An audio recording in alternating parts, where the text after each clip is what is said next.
Hello, मैं as Rathore आपका एक बार फिर से स्वागत करता हूं सारस्वत स्टेनो टाइपिंग क्लासेस की जो ऑनलाइन यूट्यूब क्लासेस हैं उनमें। और इन क्लासेस में आपको ऑलरेडी प्रोवाइड करा दिया जा चुका है इंग्लिश का जो मैटर है एसएससी स्टेनोग्राफर के लिए। तो अब आपकी प्रैक्टिस के लिए इसमें जो प्रीवियस ईयर का एक पेपर है वो आपको प्रोवाइड किया जा रहा है, ताकि इससे आपको नॉलेज हो जाए, इसका आइडिया लग जाए कि आखिर पेपर आता कैसा है, किस तरह से आपको किस पैटर्न में पेपर आता है, किस तरह से आपको तैयारी पूरी एक्चुअली आपकी कंप्लीट हो जाएगी एक पेपर सॉल्व करने के बाद में। तो जैसे ही आप इस पेपर को पूरा अच्छे से एक बार देख लेंगे, जैसे कि मैं सॉल्व करवा रहा हूँ, उसके बाद में आपको पूरा श्योर हो जाएगा कि पेपर को किस तरह से सॉल्व करना है, कहाँ से स्टार्ट करना है और कितने क्वेश्चंस किस टॉपिक के आते हैं, ये आपको एक तरह से मतलब पूरा आइडिया हो जाएगा। तो आइए स्टार्ट करते हैं प्रीवियस ईयर पेपर को, जो कि है एसएससी का ही पहले आया हुआ एक पेपर है स्टेनोग्राफर के एग्जाम में, अपन उसको सॉल्व करने जा रहे हैं। ठीक है, और उससे पहले मैं आपको बता दूं, आप हमारे चैनल को लाइक जरूर कीजिए, सब्सक्राइब कीजिए, और ऐसा है कि अगर आप स्टेनो सीखना चाहते हैं तो कांटेक्ट जरूर कीजिए। और स्टार्ट करते हैं। तो जो पहले 10 क्वेश्चन आया करते थे पहले, वो आया करते थे हमेशा एरर निकालने के, स्पॉटिंग द एरर के। तो आप देखिए पहले डायरेक्शन दे रखे हैं 1 to 10 in the following question some of the sentences have errors and some are correct. मतलब कुछ में एरर्स है, कुछ करेक्ट है। Find out which part of a sentence has an error and blacken the rectangle corresponding to appropriate letter. If a sentence is free from errors, blacken the rectangle corresponding to in the answer. अगर आप पहली बार paper भी दे रहे हैं, पहली बार अगर आप SSC का पेपर देने जा रहे हैं इस पर, एसएससी स्टेनोग्राफर का, तो उसके लिए आपको आसानी रहेगी, इसको आप देख लेंगे। तो देखिए पहला ऐसा है कि ये 10 क्वेश्चन दिए हुए आपको, उसमें आपको एरर निकालनी है अगर हर सेंटेंस में। ठीक है, अगर आपको एरर नहीं मिलती है तो आप उसमें क्या मार्क करेंगे, डी मार्क करेंगे। जैसे अपन पहले सेंटेंस में देखते हैं, there is a silver lining on every cloud. ठीक है, या फिर नो एरर। अब देखिए इसमें क्या है, यहां पे देखिए a silver lining on every cloud. तो इसमें क्या है, ये फ्रेज है, silver lining on every cloud नहीं होता, silver lining in every cloud होता है। इसका मतलब होता है कि किसी भी परिस्थिति में मतलब आपको है कि आशा की किरण है, मतलब कितनी बुरी से बुरी परिस्थिति उसमें भी आप मतलब आशान्वित है कि कुछ अच्छा होगा। तो इसलिए अपन यहाँ पे क्या यूज करेंगे, इन यूज करेंगे। तो इस सेंटेंस में इस पार्ट में एरर है, इसलिए अपना आंसर क्या हो जाएगा, यहाँ पे सी हो जाएगा। ठीक है, नेक्स्ट देखिए, as he is honest and he is liked by all. और लास्ट डी पार्ट क्या है इसका, नो एरर। अगर इसका अपन देखें आंसर, यहाँ पे देखो ऑलरेडी ये कंजंक्शन दिया हुआ है एज, तो एज ही इज ऑनेस्ट, तो यहाँ पे फिर कुछ नहीं आएगा, एंड नहीं आएगा यहाँ पे। ठीक है, तो फिर ये हो जाएगा as he is honest he is liked by all, क्योंकि यहाँ पे ऑलरेडी कंजंक्शन दिया हुआ है यहाँ पे। अगर एज नहीं होता, ये ऐसा सेंटेंस होता है कि ही is honest and he is liked by all, तब ये क्या होता, सेंटेंस सही होता बिल्कुल। बट यहाँ पे क्या है कि एज आ गया पहले, तो यहाँ पे क्या आएगा, एंड नहीं आएगा। थर्ड देखिए, an Italian artist and inventor Leonardo da Vinci was the left handed. ठीक है, अगर अपन इसमें देखें तो क्या हो जाएगा कि an Italian artist and inventor Leonardo da Vinci was left handed. The नहीं आएगा, क्योंकि द होता है किसी पर्टिकुलर चीज के लिए अपन यूज करते हैं, कि मतलब किसी पर्टिकुलर फिक्स चीज के लिए ही अपन यूज करते हैं द आर्टिकल को, यहाँ पे द नहीं आएगा। फोर्थ देखिए, I am the one who am to be blamed. ठीक है, अब देखो क्या आएगा इसके अंदर, I am the one who is to be blamed. क्यों, क्योंकि ये हु यूज हो रहा है यहाँ पे वन के लिए, ठीक है, ना कि आई के लिए। तो यहाँ क्या होगा, वन है, इसलिए यहाँ पे एम नहीं आएगा, यहाँ पे आएगा इज आएगा। ठीक है, क्या समझते हैं, यहाँ पे इस एम की जगह इज आएगा। तो क्या हो जाएगा इसका, I am the one who is to be blamed. ठीक है, नेक्स्ट देखिए, our teacher told us that the earth moved around the sun.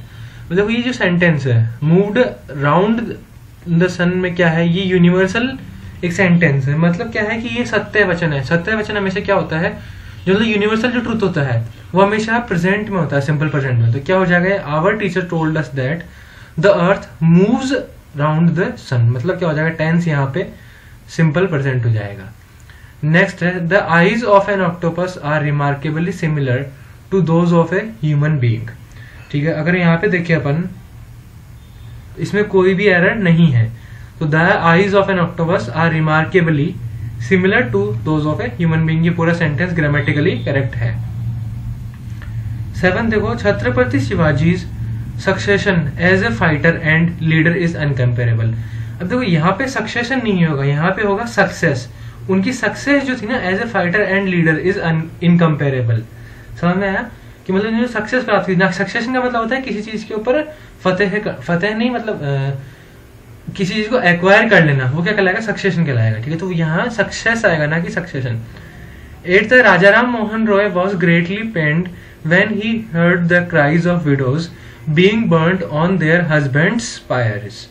Pyres का मतलब होता है चिता, और देखो यहाँ husbands, तो यहाँ क्या है, प्लूरल है, क्राइज ऑफ विडोव्स है, प्लूरल है, तो यहाँ पे भी क्या होगा, ये प्लूरल होगा, ना कि अपोस्ट्रोफी लगेगा, तो ये बन जाएगा हस्बैंड्स, प्लूरल वाला हस्बैंड बनेगा HUSBANDS, ये वाला बनेगा हस्बैंड्स, प्लूरल आएगा, ठीक है। नेक्स्ट है neither of these dresses give you that great look, ठीक है। तो इसमें क्या होगा, सिंगुलर, नाइदर है, सिंगुलर है, नाइदर किसको शो करता है, आपने सिंगुलर को शो करता है, तो neither of these dresses gives you that great look आएगा। यहाँ पे क्या हो जाएगा, ये जो वर्ब है वो भी क्या हो जाएगी, सिंगुलर हो जाएगी। 10th अपने पास, if he went to Agra he would have seen the Taj Mahal. Next sentence क्या है, if he went to Agra he would have seen the Taj Mahal, या फिर नो एरर। तो देखो क्या है, यहाँ पे ही वुड हैव सीन मतलब क्या है, पास्ट परफेक्ट का सेंटेंस है, सॉरी परफेक्ट का सेंटेंस है। तो यहाँ पे अगर अपन बात करें तो ये क्या हो जाएगा, if he had gone to Agra आएगा। क्यों, क्योंकि परफेक्ट सेंटेंस क्या है, परफेक्ट है, तो अपन को सिंपल पास्ट, अपने को इसको पास्ट परफेक्ट में चेंज करना पड़ेगा यहाँ पे, तो इसलिए एरर क्या हो जाएगा, इसमें एरर हो जाएगा ए पार्ट। तो इससे आप क्या समझेंगे कि जिस पार्ट में एरर है आपको वही पार्ट उसके अंदर डार्क करना है, इसको बबल करना है, ठीक है। नेक्स्ट क्या अपने पास 11 to 15 क्वेश्चन के लिए, in the following question sentences are given with blanks to be filled in with an appropriate word, 4 alternatives are suggested for each question. तो मतलब क्या है, आपको यहाँ पे जो ये अब जो पार्ट है ये किसी भी पार्ट से हो सकता है, पूरी ग्रामर से रिलेटेड होता है, या फिर प्रीपोजिशन से हो सकता है, या फिर आपके नॉर्मल टेंस से हो सकता है, या फ्रेजेस से हो सकता है। तो आपको इसको क्या है, पूरी अगर ग्रामर आती है तभी आप इसको फिल कर पाएंगे। इसको देखिए, जैसे he was very anxious dash the health of his son, यहाँ क्या कहना चाह रहा है ये कि he was very anxious about the health of his son. अब अगर हेल्थ आती है तो हेल्थ के लिए अपन यूज करते हैं प्रीपोजिशन अबाउट यूज करते हैं, ठीक है।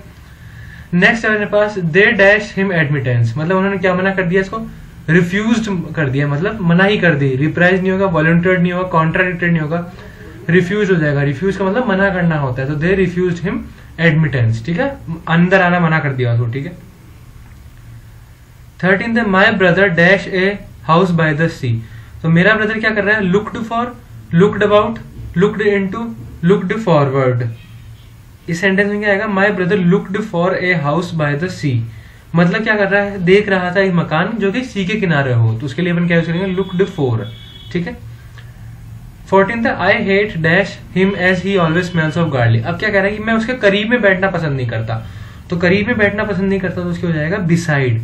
बिसाइड्स मतलब होता है के अलावा, और बिसाइड्स मतलब होता है किसी के साइड में, तो मैं उसके करीब में बैठना पसंद नहीं करता, मतलब बिसाइड। नेक्स्ट अपने पास, Newton dash that the force of gravitation makes apples fall. Newton ने क्या किया, डिस्कवर किया था, तो न्यूटन, अभी सिंपल पास्ट की चीज है, तो अपन इसमें क्या यूज करेंगे, Newton discovered that the force of gravitation makes Apple fall, ठीक है। नेक्स्ट अपने 5 क्वेश्चन आते हैं अपने सिनोनिम्स एंटोनिम्स में से किसी एक के। तो यहाँ पे जो क्वेश्चन है, देखो, इन the following questions out of the 4 alternative choose the one which best expresses the meaning. मतलब क्या करना है, हमने यहाँ पे सिनोनिम्स बताने हैं, सेम मीनिंग वाले बताने हैं इसके अंदर, ठीक है। सबसे पहले अपने पास वर्ड है एक्विट। एक्विट का मतलब होता है किसी को बरी करना, किसी को जेल से बरी करना, क्या कहलाता है, एक्विट कहलाएगा, ठीक है। तो अगर अपन इसका सिनोनिम देखें अब, तो सिनोनिम क्या होगा कि जो इसको बरी कर रहा है, किसी को फ्री कर रहा है, वही क्या कहलाएगा, इसका सिनोनिम कहलाएगा। अब देखो, अलाउ करना किसी को, एक्सेप्ट करना, कैच करना, या फ्री करना। फ्री करना क्या हो जाएगा, इसका यहाँ पे सिनोनिम हो जाएगा, ठीक है। नेक्स्ट है अपने पास डाइवर्ज। डाइवर्ज का मतलब होता है कि किसी भी रहस्य को उजागर करना, किसी को रिवील करना, चीज को क्या कहलाएगा, डाइवर्ज कहलाएगा। तो इसका आंसर क्या हो जाएगा, ए हो जाएगा, किसी को रिवील करना, ठीक है। नेक्स्ट है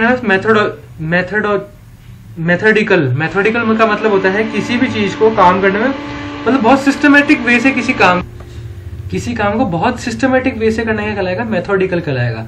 तो यहाँ पे देखो, डेसुल्ट्री, क्राफ्टी, मेटिकुलस या फिर माइटी, तो इसका क्या हो जाएगा, मेटिकुलस। मेटिकुलस का मतलब भी क्या होता है, किसी भी काम को बहुत तरीके से करना क्या कहलाएगा, मेटिकुलस, ठीक है। नेक्स्ट अपने पास फोर्ट, FORTE। फोर्ट का मतलब होता है कि आपका मजबूत पक्ष क्या है। तो मजबूत पक्ष से अगर अपन आराम से देखें तो क्या हो जाएगा, स्ट्रेंथ हो जाएगी। ठीक, क्या हो जाएगा, स्ट्रेंथ हो जाएगी। ठीक है। नेक्स्ट अपने पास एरोनियस। एरोनियस का मतलब क्या होता है कि कोई गलत करना। ठीक है, या फिर गलत को अपन क्या कहेंगे, एरोनियस कहेंगे। ठीक है, इसका आंसर क्या हो जाएगा, इनकरेक्ट हो जाएगा। ठीक है। नेक्स्ट अपने पास 21 से लेके 25 के क्वेश्चन है, वो अपने पास एंटोनिम्स के हैं, जो अपोजिट वर्ड बताना है। इन the following questions choose the word opposite. तो क्या चूज करना है अपने को, अपोजिट वर्ड चूज करना है। ठीक है, इसके अंदर, ठीक है, क्या चूज करेंगे अपन इसके अंदर, अपोजिट वर्ड चूज करेंगे। फर्स्ट अपने पास डेट्रीमेंटल। डेट्रीमेंटल का मतलब होता है अपने पास हानिकारक होना किसी के लिए। ठीक है, हानिकारक को क्या कहेंगे अपन, डेट्रीमेंटल कहेंगे।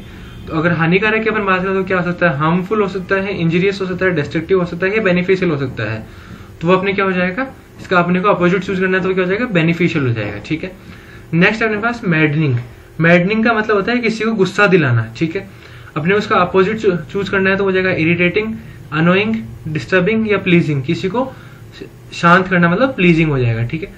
नेक्स्ट अपने पास कॉय, COY। कॉय का मतलब होता है शर्मिला इंसान। ठीक है, शर्मिला इंसान की अगर अपन अपोजिट की बात करें तो अपोजिट क्या हो जाएगा, कोवेट, फॉरवर्ड, कवर या कोवर्डाइज हो जाएगा। इसका फॉरवर्ड मतलब जो आगे रहने वाला, हमेशा तत्पर रहने वाला।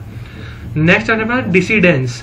डिसीडेंस का मतलब होता है मतभेद होना विचारों में। ठीक है, अगर अपन इसकी बात करें अपोजिट की तो अपोजिट हो जाएगा इसका एग्रीमेंट। नेक्स्ट अपने पास प्रोबेबल।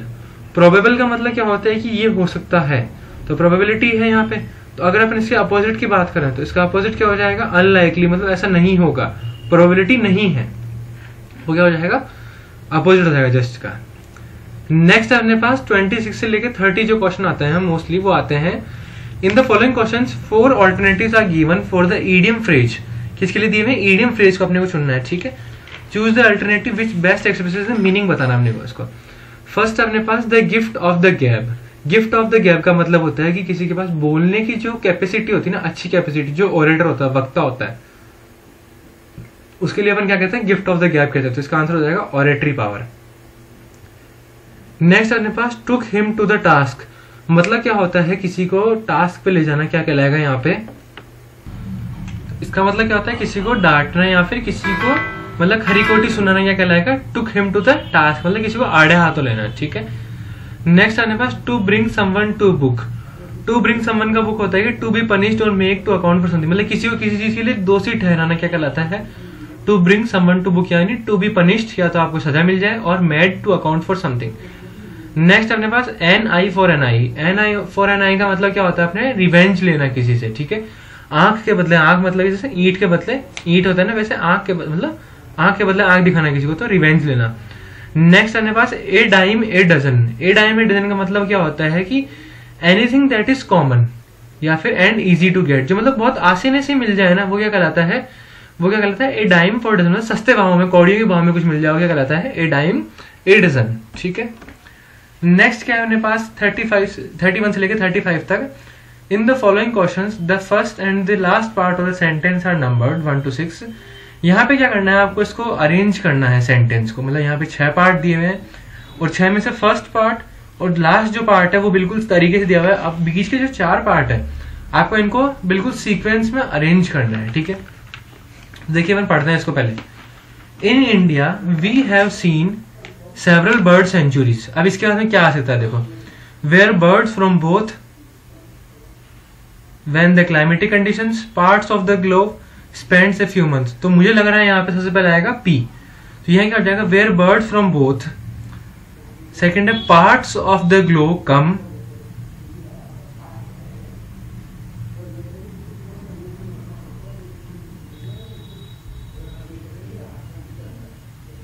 ठीक है, तो क्या हो जाएगा, where bird from both parts of the globe come spend a few months and return when the climatic conditions in their homeland are more favourable. तो अपन बात करें तो पहले हो जाएगा इसका पी, सीक्वेंस जो कैसे बैठेगा, in India we have seen several bird centuries where bird from both parts of the globe come spend a few months and return when the climatic conditions in their homeland are more favourable. तो इससे sequence बैठ जाएगा P R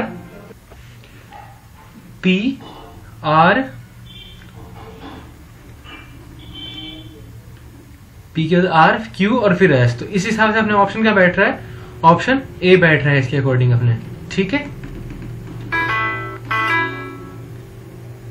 option बैठ रहा है इसके according ए वाला।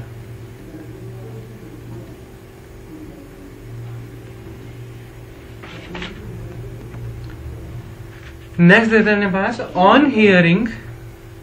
First इसका हो गया सेंटेंस की स्टार्टिंग ऑन हियरिंग से और एंड होगी ब्रोक डाउन से। अपने वो बीच वाले पार्ट्स देखने हैं इसके, ठीक है। तो ऑन हियरिंग के बाद स्टार्ट किससे होगा अपने, in the air crash of the death he या फिर ऑफ हिज डॉटर।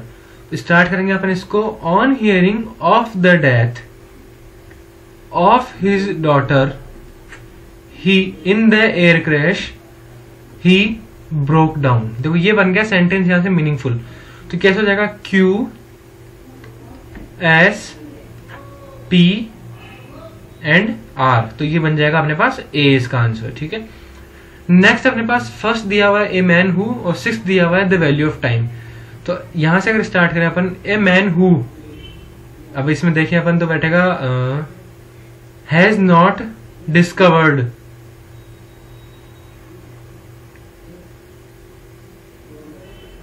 ये यहां से नहीं होगा, देखो इसको बैठेगा ये a man who dares to waste time, dares to waste 1 hour of time has not discovered the value of time।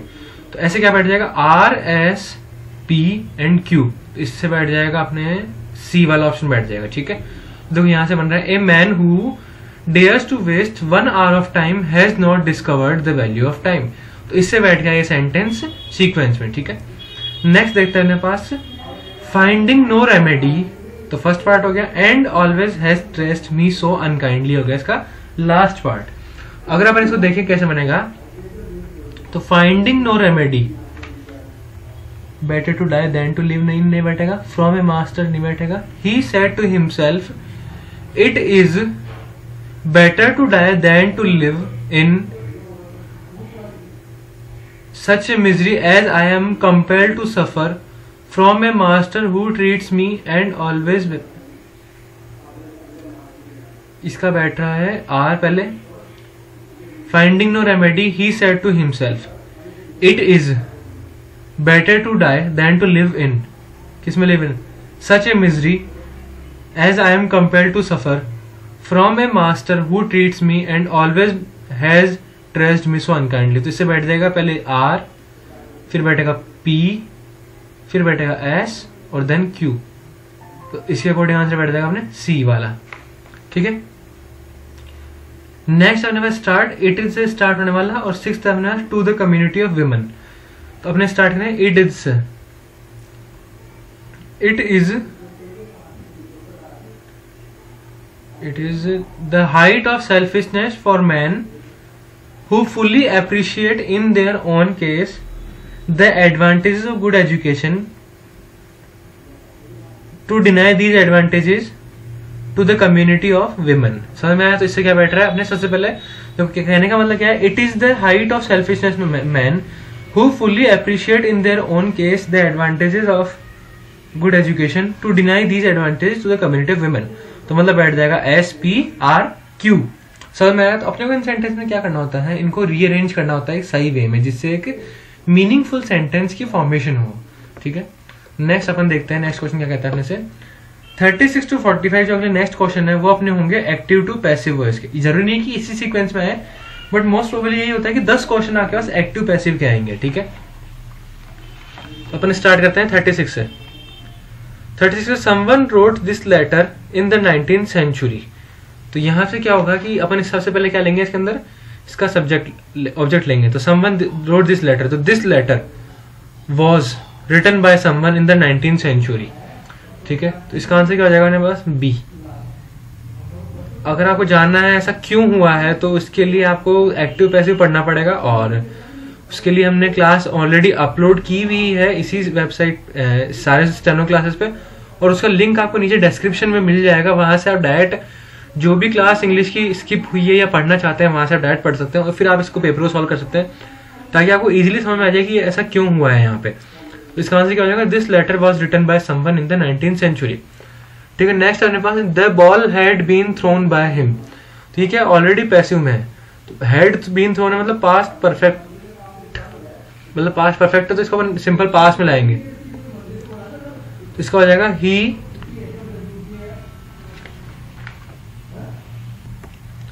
इसका आंसर हो जाएगा अपने पास he had thrown the ball, इसमें भी आएगा हैड लाएगा। ठीक है, नेक्स्ट अपने पास हु डिड द होमवर्क। ठीक है, तो ऐसे जो क्वेश्चंस होते हैं अपन उसको स्टार्ट किससे करते हैं, उसको स्टार्ट करते हैं अपन बाय होम से। तो इसका आंसर सिर्फ एक दिख रहा है यहाँ पे, by whom was the homework done.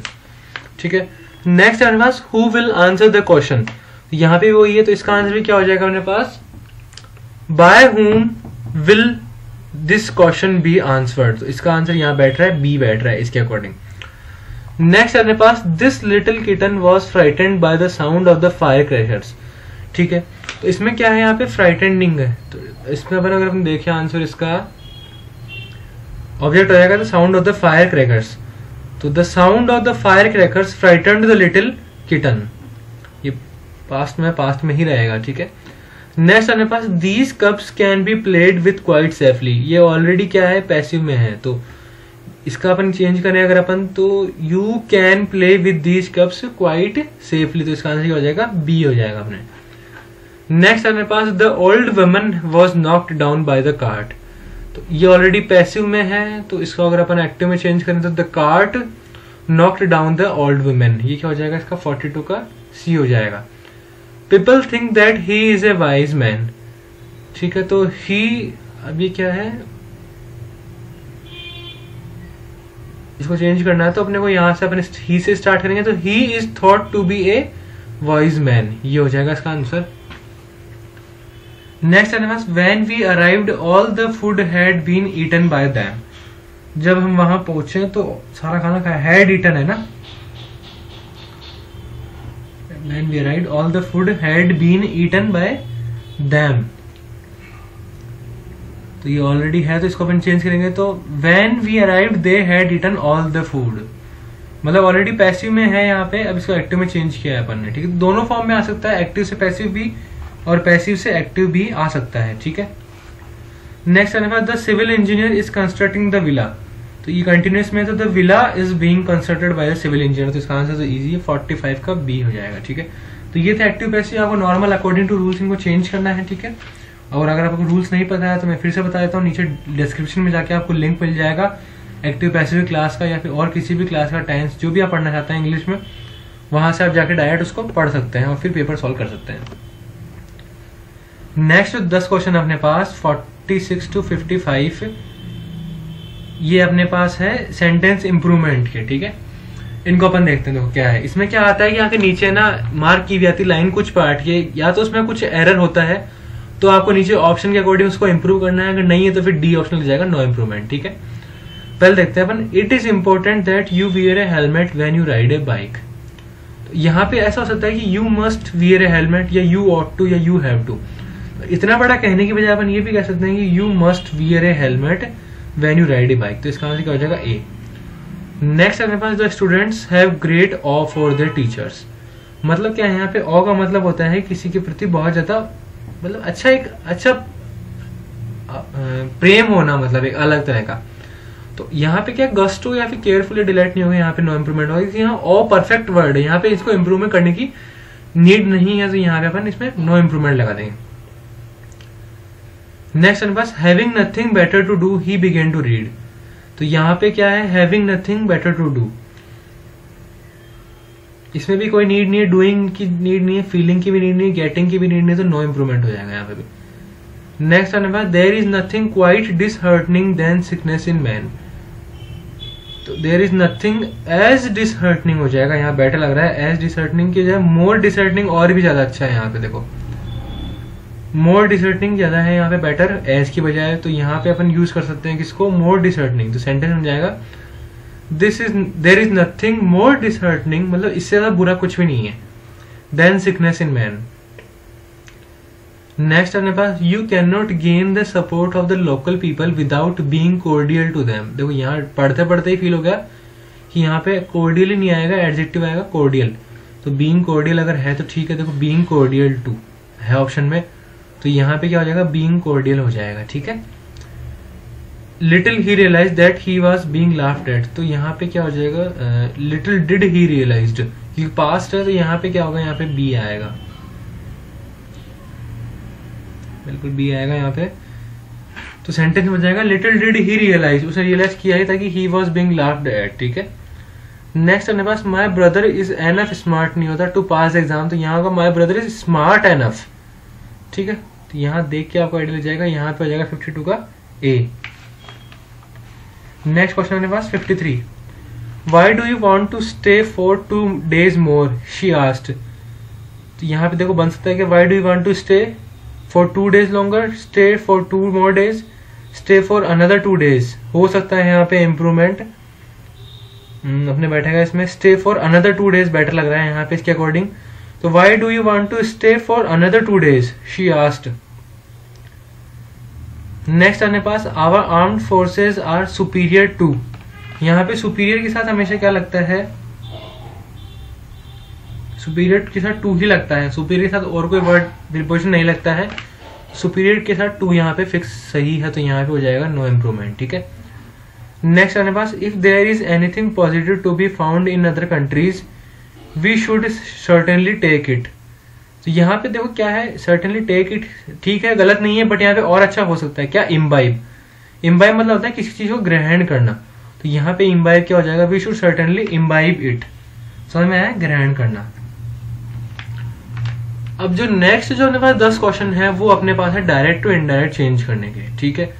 अगर अपन इसको देखें कैसे चेंज करना, तो देखो Amina told us that a new store had been opened in the locality, तो टोल्ड अस है तो डायरेक्ट हो जाएगा अमीना टोल्ड अस, ये ऑलरेडी है, ठीक है, तो a new store has been opened in the locality, ठीक है, ये ठीक लग रहा है। Amina told us a new store has been, ठीक है, कि पास्ट परफेक्ट को अपने को प्रेजेंट परफेक्ट मिलाना है, तो has been opened in the locality, ये बिल्कुल सही हो जाएगा इसका आंसर, ठीक है। इसमें क्या होता है एक्चुअली आपको पता ही, जैसे डायरेक्ट इनडायरेक्ट में अपने को एक टेंस को, जैसे प्रेजेंट को पास्ट में, पास्ट को पास्ट परफेक्ट में ले जाना होता है, जैसे ना प्रेजेंट को पास्ट में, पास्ट का पास्ट परफेक्ट में, अब ये ऑलरेडी पास्ट परफेक्ट है तो अपने इसको प्रेजेंट परफेक्ट में लेके आएंगे, ठीक है। नेक्स्ट देखो हमारे पास नेक्स्ट क्या कह रहा है, she said to her friend where were you last night, अब यहाँ क्या क्वेश्चन पूछ रही है, तो यहाँ क्या होगा, she asked her friend where she was last, where she was नहीं आएगा कि यहाँ पे सिंपल पास्ट है, तो सिंपल पास्ट पर हम पास्ट परफेक्ट कर देंगे, तो where she asked her friend where she had been last night, she had been, अब लास्ट नाइट को अपने को चेंज करना होता है प्रीवियस नाइट में, तो ये ऑप्शन भी गलत हो गया, अगर प्रीवियस नाइट होता तो सही होता। इसको देखो she asked her friend where she had been the previous night, तो ये क्या हो जाएगा, सही हो जाएगा।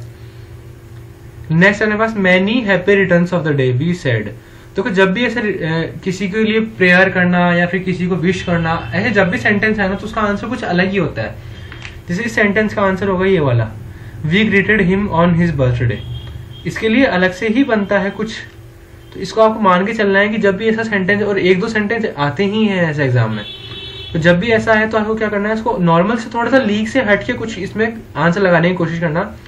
इसका आंसर ये भी हो सकता है we wished him many happy returns of the day, ये भी हो सकता है, बट इससे बेटर इसका आंसर आप इसको पसंद चूज करना अगर आपका आ जाए ऑप्शन में, तो ठीक है, सी को। नेक्स्ट अपने पास my friend said to me look ahead, तो इसमें क्या है, my friend asked me to look ahead, क्योंकि वो कह रहा है, एक एडवाइस दे रहा है, ठीक है, तो यहाँ क्या हो जाएगा, my friend asked me to look ahead, ये क्या फ्रेज है एक तरह से, तो इसके लिए अपने लुक अहेड को लुक अहेड ही रहने दिया है, ठीक है। नेक्स्ट अपने पास I exclaimed with regret that my sister had done a very foolish thing, ठीक है, तो ये ऑलरेडी किसमें किया हुआ है, इसको चेंज कर रखा है आपने किसमें, इनडायरेक्ट स्पीच में, तो अपने को इसको किसमें चेंज करना है, डायरेक्ट स्पीच में चेंज करना है, ठीक है।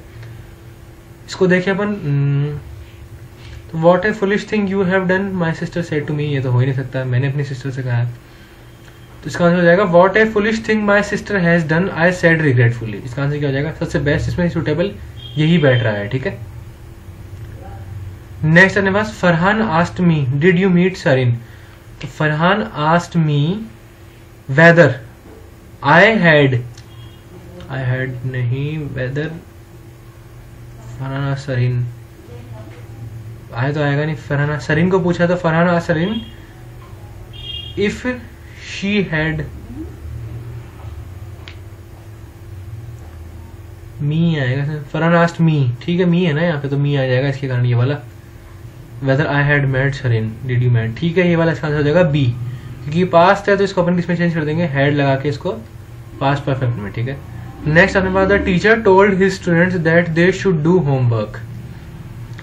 तो the teacher told, the teacher ordered हो जाएगा, the teacher ordered the students that do your homework.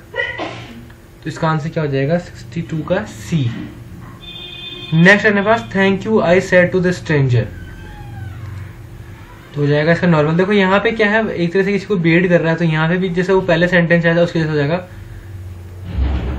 I thanked the stranger. तो ऐसे सेंटेंस लगाना है जहां भी ऐसे सेंटेंस स्पेशल सेंटेंस है, किसी को विश करना, किसी के लिए प्रेयर करना, तो वहां पर क्या यूज करेंगे, ऐसे कुछ अलग वाले ही सेंटेंस यूज करेंगे, ठीक है। 64 का हो जाएगा the boy said alas I have lost the match. The boy exclaimed regretfully that he had lost the match. ये वाला सही हो जाएगा इसके लिए, ठीक है। नेक्स्ट है she says I am reading now. तो यहाँ पे देखो सेज है तो सेज का सेज रहेगा प्रेजेंट में, तो she says that she is reading then. तो 65 क्या हो जाएगा शी इज रीडिंग नाउ।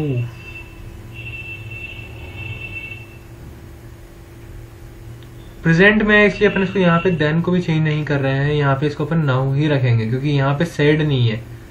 बाकी सब सेंटेंस में देखो पास्ट में है, ये सिर्फ एक सेंटेंस है जो प्रेजेंट में है, तो इसलिए अपन इसको क्या करेंगे यहाँ पे पूरा सेंटेंस को ही प्रेजेंट में रखेंगे, इसको पास्ट में या कुछ भी चेंज नहीं करेंगे इसके अंदर, ठीक है। नेक्स्ट है अपने पास में 66 to 85 20 क्वेश्चन क्या आता है अपने पास, ठीक है। फिल के in the following two passage some of the words have been left out, first read the passage over and try to understand what is about. तो पहले आपको क्या पूरे पैसेज को पढ़ लेना चाहिए कि वो किस बारे में कह रहा है, फिर आपको क्या करना है इसमें हल्का हल्का आइडिया लगना स्टार्ट हो जाएगा क्या कहना चाह रहा है ये, ठीक है। On 6th August, there wasn't a cloud in the sky about Hiroshima and a mild, hardly dash wind was blowing. At 9 minutes past 7 in the morning, an air raid warning and 4 American B-29 planes appeared in the sky, and then came the moments of dash. Within a few seconds of atomic explosion, thousands were. तो यहाँ से हल्का हल्का idea लग गया कि ये Hiroshima Nagasaki की जो बॉम्ब एक्सप्लोजन था उसके बारे में है। Dash by a wave of searing heat, many were killed instantly, others lay writhing, trains were dash off the rails. तो अपन यहाँ से क्या समझ सकते हैं, इसको आप पूरा पढ़ सकते हैं, इसको पूरा पढ़ना है, इसको पहले किस बारे में कहना चाह रहा है ये, ठीक है। इसमें आइडिया लग गया ऑलरेडी वैसे कि किस बारे में, तो आप समझ पाएंगे क्या कहना चाह रहे हैं। तो अपन स्टार्ट करते हैं first fill in the blank से 66 से, ठीक है। On 6th August there wasn't a cloud in the sky above Hiroshima and A mild hardly. अब देखो हार्डली के बाद क्या आता है, अंडरस्टैंडेबल तो नहीं लग रहा, परसेप्टिबल, कंसीवेबल और इनकरेजिबल। देखो कंसीवेबल का मतलब क्या, नॉर्मल, मतलब जो आप किसी को कंसीव कर सकते हैं, तो क्या करेगा hardly conceivable wind was blowing, मतलब मध्यम मध्यम, ठीक है, या फिर परसेप्टिबल, इन दोनों में से कुछ भी हो सकता है। यहाँ पे क्या बैठेगा अपने पास, परसेप्टिबल ज्यादा अप्रोप्रिएट है। तो कंसीवेबल मतलब क्या होता है कि काल्पनिक, सोचने योग्य, तो सोचने योग्य हवा नहीं होगी, विंड वाज ब्लोइंग के परसेप्टेबल होगी। परसेप्टेबल मतलब इसके लिए नॉर्मल हवा है, मतलब ज्यादा कुछ बड़ी भारी ऐसा कोई तूफान वूफान टाइप नहीं है। तो ये क्या होगा, hardly perceptible wind was blowing, ठीक है। At 9 minutes past 7 in the morning an air raid warning, इसके warning dash and 4 American B-29 planes appeared in the sky. तो अब वार्निंग क्या होगी, हर्ड हो सकती है, ब्लोन हो सकती है, अराइव्ड हो सकती है, साउंडेड हो सकती है, ठीक है।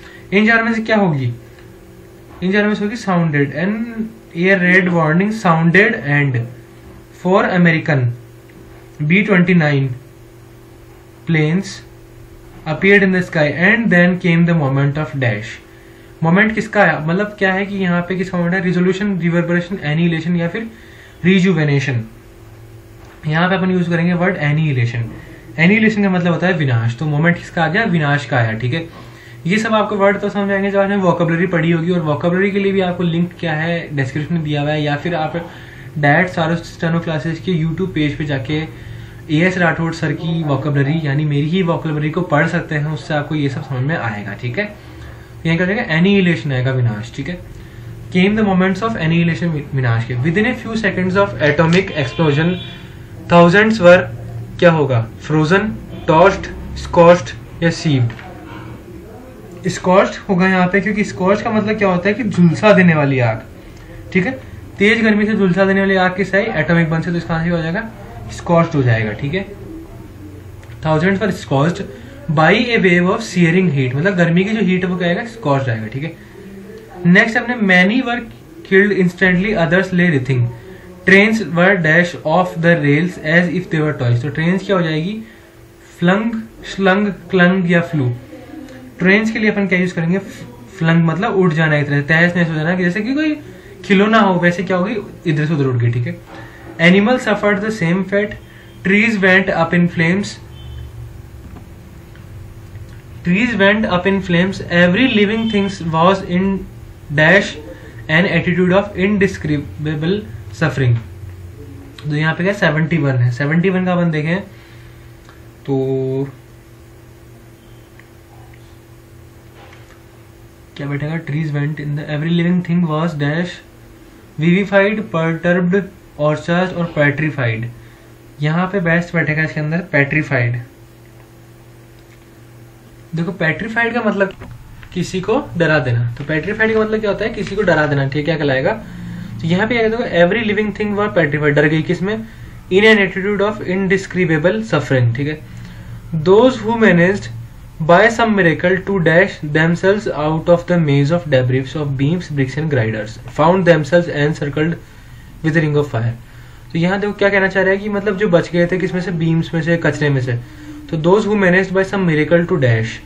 72 में क्या बोल सकते हैं, एक्सप्लोइट, एमेंसिपेट, एक्सट्रिकेट और इवॉल्व। इसमें अपने पास हो सकता है, यहाँ पे ये थोड़ा कंफ्यूजिंग है, इनमें से कुछ भी नहीं लग रहा है इसमें, तो यहाँ पे इसको छोड़ दो, क्योंकि यहाँ पे क्या इसमें से एक भी आंसर सही बैठ नहीं रहा। इवॉल्व भी नहीं हो सकता, इवॉल्व तो हो नहीं सकता, एक्सप्लोइट बिल्कुल नहीं हो सकता, एक्सट्रिकेट और इमेंसिपेट भी सही है नहीं इसमें ये वाला ऑप्शन, तो इसको यहाँ पे अब छोड़ दीजिए। 72 का यहाँ पे आंसर बोनस होगा, अगर होगा तो इसका सही नहीं बैठेगा यहाँ पे, ठीक है। नेक्स्ट देखते हैं आगे अपन, themselves out of the maze of debris of beams, bricks and griders found themselves encircled with a ring of fire, the fires dashed with the terrible। तो fires क्या होते हैं, deprecated, extinguished, extended, deprecated। तो यहाँ पे हो जाएगा extended, मतलब बढ़ती गई। The Fyers extended with the terrible, terrible क्या, वेहेमेंस। यहाँ पे क्या बैठेगा, टेरिबल के बाद बैठेगा अपने पास वेहेमेंस। वेहेमेंस का मतलब होता है उग्रता, बहुत ज्यादा तेजी से बढ़ने की कहलाएगी। इसको पूरे को देखो, the fire extended with terrible vehemence, मतलब बहुत तेजी से बढ़ रही थी, ठीक है। By the evening there was nothing left to burn and Hiroshima had burnt to exist, या फिर reduced to exist, या ceased to exist, या suffered to exist। इसमें बैठेगा अपने पास ceased मतलब छोड़ देना, समाप्त कर देना, किसके लिए, जलने के लिए, राख होने के लिए इसको छोड़ दिया गया, ठीक है। तो इसको कुछ किस तरह से करना है कि आपको पहले पूरे को एक बार पैरा को पढ़ना है, समझना है कहना क्या है, फिर इसमें बैठाने की कोशिश करनी है कि वर्ड्स को क्या करना है, और मेन इसके लिए आपको आने चाहिए इसमें वोकैब की थोड़ी अच्छी नॉलेज होनी चाहिए, तब आप इसको अच्छे से कर पाएंगे, ठीक है। नेक्स्ट मेरे पास पैरा ही है, इस पैरा को देखते हैं कैसे सॉल्व करना है अपने पास। तो आएगा अपने, the Reserve Bank has set a 4 agenda for the government to dash growth and revive investments in the dash economy even as it dash that monetary policy would continue to dash on inflation while dash a spell of policy status at the center as one of the dash for the slowdown of the dash. The RBI said in its annual dash that the center first dash to crack down on the twin deficits fiscal end। तो ये कुछ RBI के inflation से और deficit से related है, तो अपन इसको अगर पढ़ें तो देखो, the RBI has set a 4 dash agenda. कैसा 4 पॉइंट एजेंडा होता है, देखो 4 पॉइंट एजेंडा आपने सुना होगा, तो 76 का आंसर क्या हो जाएगा, सी हो जाएगा अपने पास, ठीक है। किसके लिए, for the government to dash growth and revive investments in the dash, for the government to kick start मतलब स्टार्ट करना किसी को growth and revive investments in the dash economy. कैसी इकोनॉमी, स्लो मोशन या शटरिंग इकोनॉमी, मतलब डगमगाती economy के लिए। यहाँ पे जाएगा shuttering economy even as it dash that monetary policy, even as inclined redeemed suggested returned,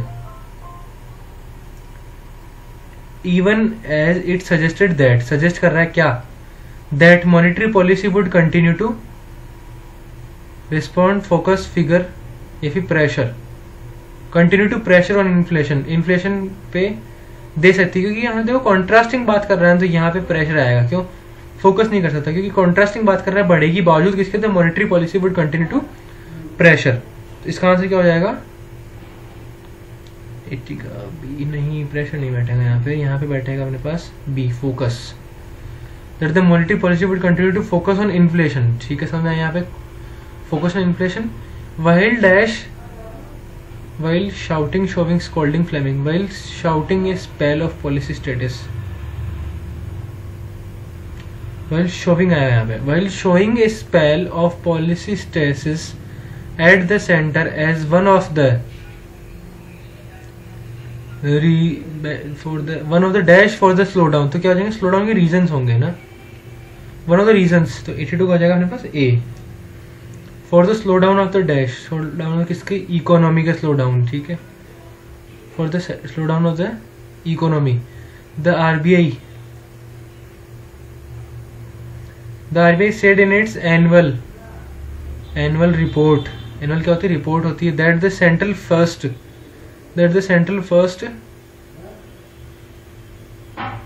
dash to crack down, the central first planned, wanted, needed, felt, यहाँ पे होगा तो सेंट्रल फर्स्ट नीडेड, क्या चाहा सेंट्रल के बारे में, needed to crack down on the twin deficits, physical and current account deficits. तो समझ आया, इसको वही आपको पहले पूरा पढ़ना है, फिर यहाँ पे आपको बैठा के देखना है कि कौन सा वर्ड इसमें मोस्ट सुटेबल होगा, उसी अकॉर्डिंग आप इसको कर पाएंगे, ठीक है।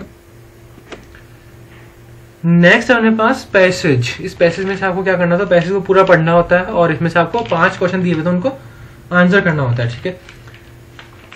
देखो यहाँ पे 3 पैसेज आते हैं एसएससी में, अभी तक तो एसएससी स्टेनोग्राफर में पूरा पैसे पढ़ते हैं। The peacock which happens to be our national bird is regarded a good omen, ठीक है, ओमेन मतलब अच्छा sign.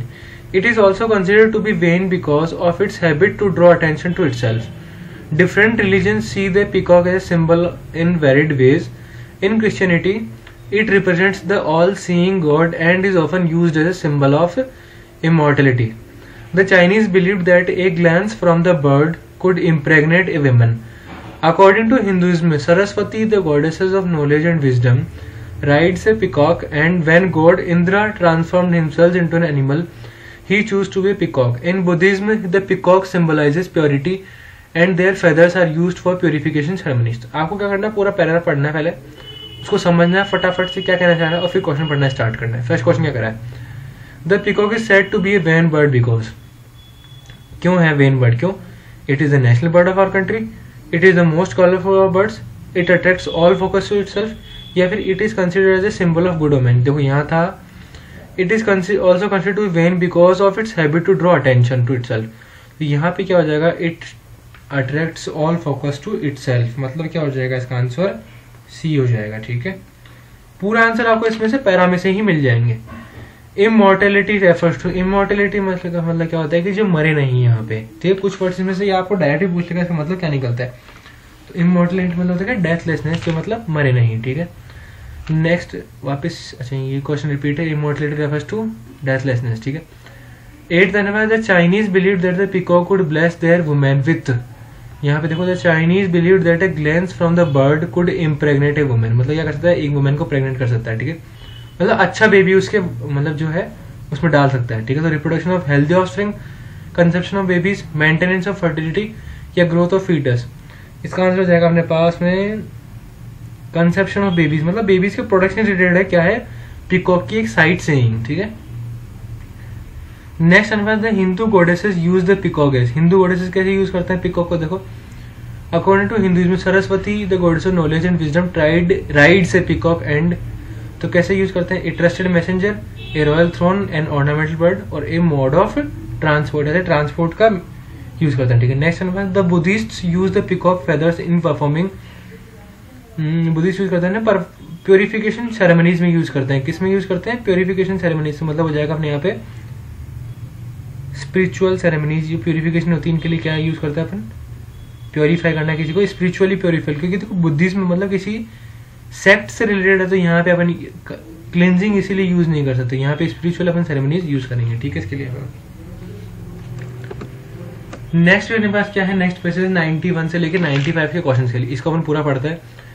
Man is not destined to vanish, he can be killed but he can not be destroyed, because his soul is deathless and his spirit is irrepressible. Therefore, though the situation seems dark in the context of the confrontation between the superpowers, the silver lining is provided by the amazing phenomenon that the very nations which have spent incalculable resources and energy for the production of deadly weapons are desperately trying to find out how they might never be used. They threaten each other, intimidate each other, and go to the brink, but Before the fatal hour arrives, they withdraw from the brink. ये अपन ने यहाँ पे पूरा passage पढ़ लिया। अब अपन इसमें से क्या करेंगे, ये जो 5 क्वेश्चन दिए हुए हैं इनके आंसर देखेंगे, ठीक है। अपन स्टार्ट करते हैं 91 से। Which of the following correctly expresses the author's view? देखो क्या, huge stockpiles of destructive weapons have so far saved mankind from catastrophe। अब देखो पढ़ने आना चाहिए किससे रिलेटेड है ये थोड़ा बहुत अपने क्या रिलेटेड है, अपने वेपन से रिलेटेड है, तो अपन इसको उस हिसाब से देखेंगे, ठीक है। तो मैं अपने फर्स्ट पढ़ लिया। Mankind is heading towards complete destruction, nations in position of huge stockpiles of lethal weapons are trying hard to avoid actual conflict. इसका आंसर ये ज्यादा सुटेबल बैठ रहा है। क्या कहना चाह रहा है कि लोगों के पास, मतलब कंट्रियों के पास क्या है, अच्छे अच्छे वेपन से बावजूद उसके क्या है, वो फिर भी है ना, मतलब जो रियल कॉन्फ्लिक्ट है उससे थोड़ी दूर बचे पा रहे हैं, ठीक है। नेक्स्ट अपने पास इररिप्रेसिबल इन द सेकंड सेंटेंस में। इररिप्रेसिबल मतलब क्या होता है, किसी को आप रिप्रेस नहीं कर सकते, मतलब इसको आप रोक नहीं सकते। अनरिस्ट्रेनेबल मतलब इसको रोक नहीं सकते, ठीक है। नेक्स्ट अपने पास the phrase go to the brink means, यहाँ पे देखो एक फ्रेज दिया हुआ है गो टू द ब्रिंक, ये रहा, तो इसकी समझ में आएगा। इसको पूरी लाइन को पढ़ेंगे तो they threaten each other, intimidate each other and go to the brink, but before the fatal arise they withdraw from the brink.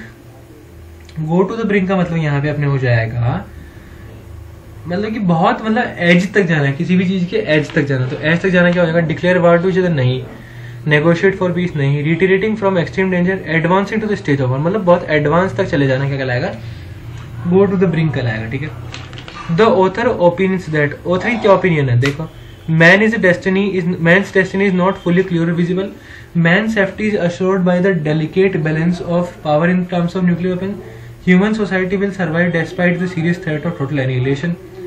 इसका आंसर क्या है, यही लग रहा है कि भाई लड़ाई होने के आसार होते हैं, बावजूद उसके बच जाते हैं, क्योंकि उनको पता है कि लास्ट एज पे वो क्या करते हैं, वॉर को विड्रॉ कर लेते हैं, ठीक है। Next the theme of the above passage. कभी कभी क्वेश्चन में क्या करता है, थीम भी पूछ लिया करता है, तो क्या हो सकता है, mounting cost of modern weapons, man's desire to survive inhibits the use of deadly weapons, threatens and intimidation between super powers, या फिर destruction of mankind is inevitable.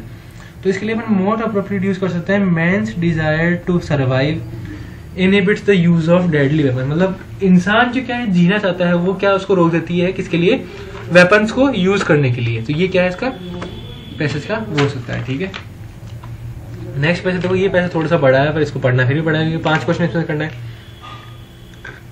तो देखो इसको, once Alexander was camping near a town that was inhabited by only a helpless woman and some children. The man folk had already been killed in the battle. Feeling hungry, he stopped before a house and knocked at the door. After he had knocked about a dozen times, an old woman supported by a stick came out and inquired what he wanted. In a stern voice, Alexander commanded her to get him food. The old woman, who recognized Alexander from his Greek dress, went inside and presently came out with a covered plate and presented it to him.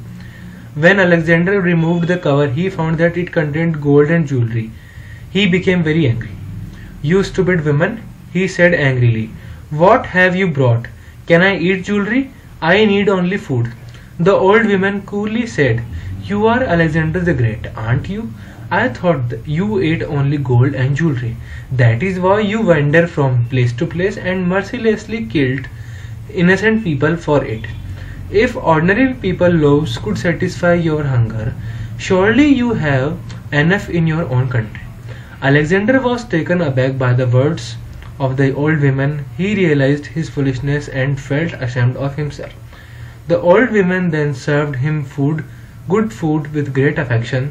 Alexander learn his lesson from the old women. तो ये क्या है, छोटी सी story है Alexander के बारे में और एक विमेन के बारे में, जो कि शो कर रही है कि आपको वॉर की क्या नीड है, क्या आपको पीस की नीड है।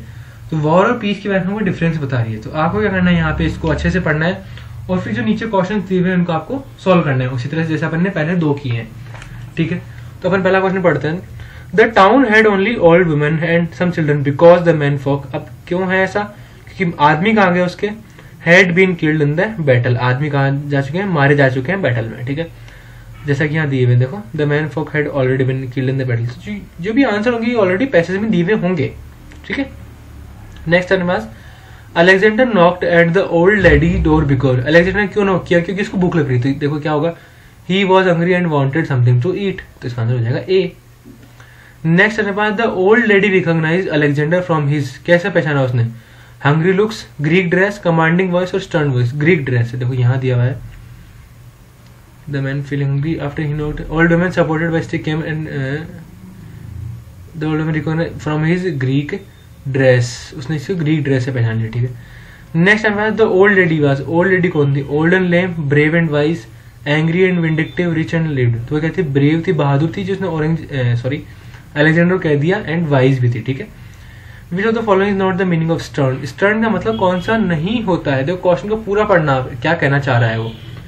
तो वो पूछना चाहता है कि स्टर्न का मीनिंग क्या नहीं होता है। स्टर्न का मतलब क्या होता है कि एडजस्टिंग, मतलब जो स्टर्न मतलब होता है जिद्दी, जो एक बार जो जिद कर ली वो कर ली। इसका आंसर क्या होगा, एडजस्टिंग, मतलब जो एडजस्ट नहीं करना चाहता। तो क्या होगा, एडजस्टिंग नहीं होगा इसका मीनिंग। ठीक है, तो ये थे 100 क्वेश्चन जो आपके पहले किसी पेपर में आए हुए हैं स्टेनोग्राफर के, एसएससी स्टेनोग्राफर के एग्जाम में। ये मैंने आपको अच्छे से सॉल्व करवा दिए। फिर भी अगर आपको कोई डाउट रहता है तो आप इसको एक बार कमेंट सेक्शन में पोस्ट कर दीजिए और आप इस पेपर को अच्छे से सॉल्व कीजिए, ताकि आपको समझ में आए कि आखिरकार एसएससी का पैटर्न क्या है स्टेनोग्राफर एग्जाम का, ताकि अगर आप यूज टू हो जाए इस करने के लिए इसको। और आप इसमें से आप कुछ भी कोई समझ में नहीं आएगा ऐसा क्यों हुआ है, क्या रूल है इसके पीछे, उसके लिए आप जो ग्रामर के जो पोर्शन है उसको अच्छे से एक बार कवर करें। और उसके लिए आपकी जो वीडियो क्लासेस है वो हमारी ही वीडियो क्लासेस अवेलेबल है, उसकी लिंक आपको नीचे डिस्क्रिप्शन में दी हुई है। आप उसको एक बार अच्छे से जरूर एक बार यूज टू है उसके गो थ्रू है, तब जाके आपको पूरा उसको समझ में आएगा। वोकेबलरी पार्ट को अच्छा करें ताकि आपको इजीली पेपर सॉल्व हो सके। और अगर आप स्टेनो सीखना चाहते हैं, क्योंकि आपको पता है कि अगर प्री पास करने की आप पोजीशन में है तो आपको स्टेनो भी जरूर सीखनी है। तो स्टेनो सीखने के लिए आपके जितना जल्दी से जल्दी स्टार्ट करेंगे उतना ही आपकी अच्छी प्रैक्टिस हो जाएगी। तो उसके लिए आप जल्दी जल्दी कॉन्टैक्ट कर सकते हैं हमारी कोचिंग में। हमारी कोचिंग के जो नंबर है आपको स्टार्टिंग में दिए हुए हैं, या फिर आप विजिट कर सकते हैं गूगल पे भी, सारे steno and typing classes name से है, या फिर यूट्यूब पे मिल जाएगी आपको, नंबर कहीं मिल जाएंगे। और आपको बेस्ट से बेस्ट यहाँ पे जो फैसिलिटीज है वो प्रोवाइड की जाएगी, ताकि आपको जल्दी से जल्दी इस स्किल में आपको बेस्ट किया जा सके। ठीक है, वो चैनल को लाइक जरूर कीजिए, सब्सक्राइब कीजिए, वीडियो को शेयर कीजिए, ताकि ज्यादा से ज्यादा लोगों को मिल सके, इसका बेनिफिट मिल सके। Thank you.